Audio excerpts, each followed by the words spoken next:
আমার টাকা আমার ভাইরা গ্রামে এত সুন্দর একটা বাড়ি করেছে। যাক, টাকাগুলো নষ্ট করেনি তাহলে। কই রে আলামিন, এই রিফাত, কই তোরা? অন্তত বাড়ির টাইলসের কাজটা তো কমপ্লিট করা উচিত ছিল। আরে কই তোরা? আরে কই তোরা? কাউকে দেখছি না, বাড়িতে কেউ নেই নাকি? আরে ময়লার বিল দিছি তো আবার কি? ভাইয়া তুই? আরে হ্যাঁ আমি। কখন ধরে তোদের ডাকতেছি। মেজো ভাই কই? মেজো ভাইরে ডাক দে, বল দে মিয়া ভাই আসছে। মেজো ভাইয়া তো বোনের বিয়ের জন্য ভিতরে আলাপ করতেছে। আরে তা কি হয়েছে? বল দে মিয়া ভাই আসছে, ডাক দে না। ভাইয়া ভাইয়া এই এত ডাকুস কেন? কি হয়েছে? কি হ্যাঁ, কি সমস্যা? কি কথা বলছিস দেখোস না? আরে ভাই, ভালো আছিস তুই? ভাই আরে দাঁড়াও না, দেখো না কথা বলতাছি। না না, দেখেন আমার বোন কিন্তু একটাই। আমি চাই আমার বোনের বিয়েটা ধুমধাম করে হোক। এই ওখান থেকে ফোনটা নিয়ে আয় তো, যা। ঠিক আছে ঠিক আছে, না আমরা যে কোনো একটা হোটেলে গিয়ে কথা বলে দেখবো। ভালো একটা রেস্টুরেন্টে গিয়ে বসি এ ব্যাপারে। এ রিফাত, ভাইয়া যে কে মনে হয় ফোন দিয়েছে দেখেন তো। আচ্ছা ঠিক আছে, রাখি তাহলে। এই ফোনটা রাখতো। ভাইয়া একটু ব্যস্ত আছে, পরে কথা বলতেছে। ভাই তুমি হঠাৎ করে বাড়িতে, বুঝলাম না। আরে আমিও তো তাই ভাবতেছি, হঠাৎ করে কাউকে না জানায় বিদেশ থেকে বাড়ি চলে আসলো। একটা ফোন দিবে না? আমরা যাইতাম, গিয়া নিয়ে আসতাম। সমস্যা কি? না, তোরা তো অনেক ব্যস্ত থাকিস, এই জন্য আর তোদেরকে বলিনি। তো ব্যস্ত থাকবো না? এখনো কোনো কাজ সমাধান করতে পারছি? এই যে দেখো, একটা টাইলস এখনো লাগাইছি, তার উপর বোনের বিয়ের কথাবার্তা চলতেছে, আর তুমি হুট করে চলে আসলা। একটা ফোন দিবে না?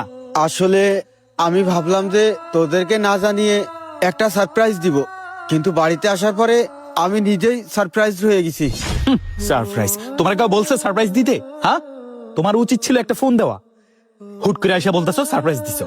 বাড়ির এখনো সব কাজ বাকি, এখন সিলান মারছি, রং টং কিছু ধরছি? হ্যাঁ তুমি দেখো তো। তো যাই হোক, না জানি আসার কারণে বুঝতে পারছি তুই রাগ করছিস।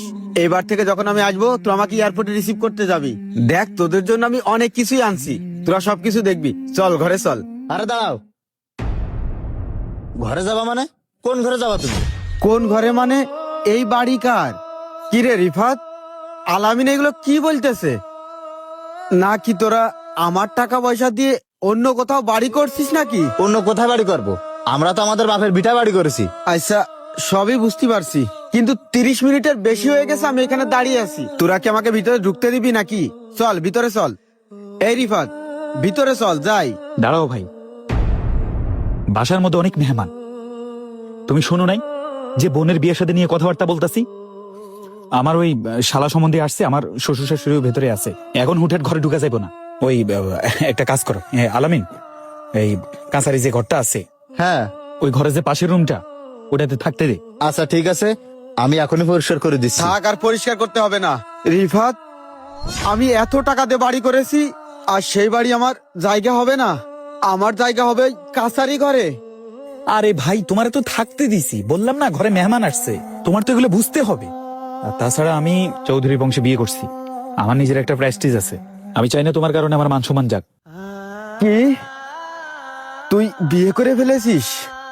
এ আলামিন, এই রিফাত কি করছে? এই, আমি না তোর বড় ভাই? তুই বিয়ে করেছিস, একটা বার আমারে জানানোর প্রয়োজন মনে করলি নে? তোদের জন্যই আমি মাসের পর মাস লক্ষ লক্ষ টাকা পাঠাইছি, আর আজকে বাড়িতে এসে জানতে পারলাম আমাদের একমাত্র ছোট বোনের বিয়ের বিষয়ে কথাবার্তা চলতেছে। সেটাও আমি জানি না। তোরা আজকে এই দেশের মাটিতে কত আরাম আয়েশের জীবন পার করতেছিস, আর আমার কাছে যখন যেটা আবদার করতেছিস আমি সেটাই পূরণ করতেছি, অথচ আমাকে তোরা কোনো কিছু জানানোর দরকারও মনে করলি না।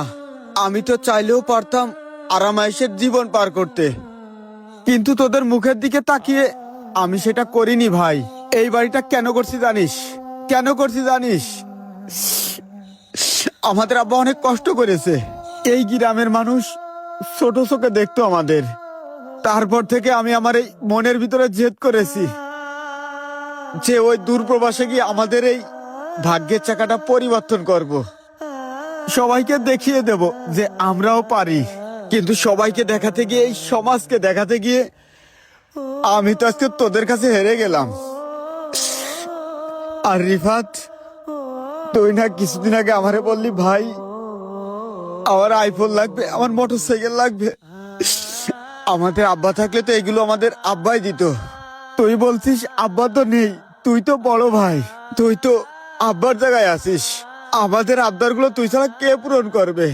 আমি তো প্রথমে ভাবছিলাম তুই আমার সাথে মজা করতেছিস, কিন্তু না, তোরা আসলে আমার সাথে এই কাজটা কি করে করতে পারলি ভাই? ভাই রে, আমি না কোনো বিশ্বাস করতে পারতেছি না, আমার মায়ের পেটের ভাই তোরা। কি রে রিফাত, কথা বল ভাই, কথা বলতেছিস না কেন? তোরা যে আমার সাথে এত বড় বেইমানি করবি ভাই, আমি কোনোদিন ভাবতে পারিনি।